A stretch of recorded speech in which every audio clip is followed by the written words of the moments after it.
What's going on, guys? Welcome back to Comic Island. My name is Joey, and today we're going to be talking about why a certain Marvel hero has been missing from Avengers Infinity War. Now, if you haven't seen the movie yet, then I beg you, turn off this video, go to your local cinema, check out Avengers Infinity War, because we're going to be talking about some spoiler-filled heavy subjects because, well, that's okay. The movie's been out, I think, almost 2 months now.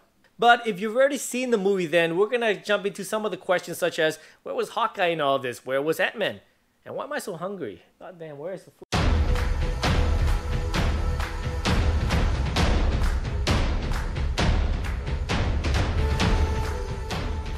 Infinity War has come and gone, and we got Antman and the Wasp to look forward to. The problem is, Infinity War was such a huge event that will most likely shadow every MCEU movie coming out, and unfortunately for Antman and the Wasp, they got rolled the dice and it's the next Marvel movie to be released after the epic Avengers Infinity War.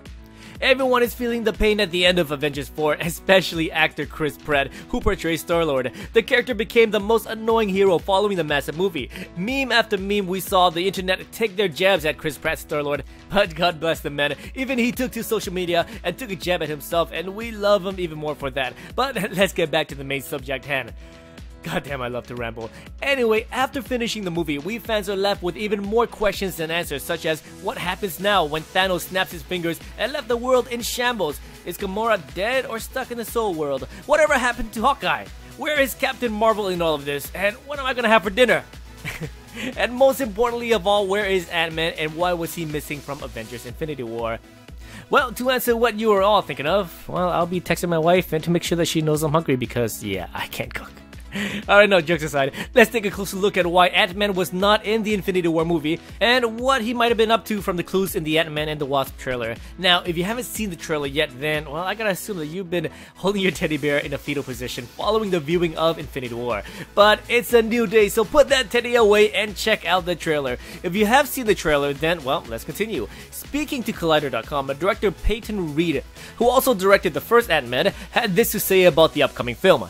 Reed reveals that Antman and the Wasp is a freestanding movie on the face of things, but it does tie into a particular MCU mashup, just not the one you're expecting. We definitely had to deal with the ramifications post-Civil War, Reed says. This was crucial to Scott and crucial to Hope. I mean, it really is like the fundamental in the jumping off point about what's going on between the two of them at the start of this movie. Even though Peyton Reed didn't reveal much else, he revealed enough for us fans to get an educated guess as to what to expect in Antman and the Wasp and how it connects to the bigger picture. Based on that statement, it feels like Antman and the Wasp is tied closer to the events of Civil War, to the point where it's more likely that it takes place prior to the events of Infinity War, which was also the case with Spider-Man Homecoming. If the world is dying left and right, I don't think a heist/action movie like Antman and the Wasp can even take place. Half of the world is gone, so if the events of Antman and the Wasp took place, it had to have been taking place before Infinity War, as per what we have seen in the trailer for the upcoming movie. But as for Ant-Man and the Wasp, they will feel the impact of Scott Lang's actions during Civil War on his choice to side with Steve Rogers. The ending to Civil War shows Steve Rogers returning to the raft and saving his comrades, which does include Scott Lang. He tells Hawkeye to leave the superhero gig and return to his wife and children. Then he turns to Scott Lang and says the same thing for Scott to go back to his little girl. As you may know, the motivating factor for Scott Lang's Ant-Man is his little girl. As we saw in Secret Empire, Scott Lang betrays a hero just because Hydra Supreme had his little girl and forced him to feed Hydra intel. So we all know how far Scott will go for his little girl. But okay, now let's get into some educated guess as to how Ant-Man and the Wasp will tie into the Infinity War event. First off, to answer the obvious question of Paul Rudd and Evangeline Lilly, was it in Infinity War because, well, they were filming Ant-Man and the Wasp? Scheduling problems prevented them to do so. Now secondly, it's been heavily rumored that Hawkeye actor Jeremy Renner wants to hang up his bow and arrow to pursue other passions. But what about the characters themselves? In the film, the most we get from Hawkeye and Ant-Man is a comment from Black Widow that the two of them opted to return to their families following the events of Civil War.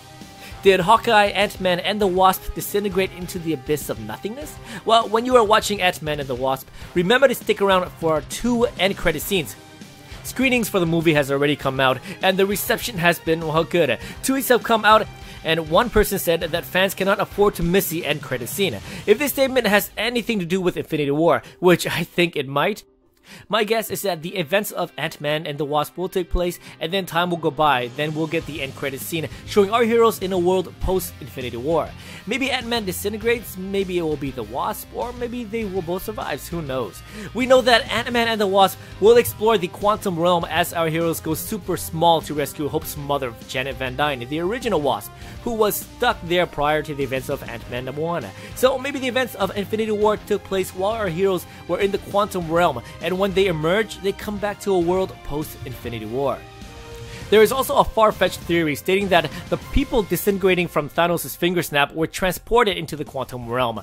We saw something similar to this when Onslaught wreaked havoc in the MCU, and Franklin Richards created a pocket realm to safely store the heroes until they returned, but this idea might be too much for the MCEU, so I highly doubt that half of the population in the universe is in the quantum realm. But anyways, these are just my guess as to how things will play out. There's a lot of pressure for the first MCEU movie following Infinity War. I would love for them to have Captain Marvel as the next MCEU movie due to their awesome segue at the end of Infinity War.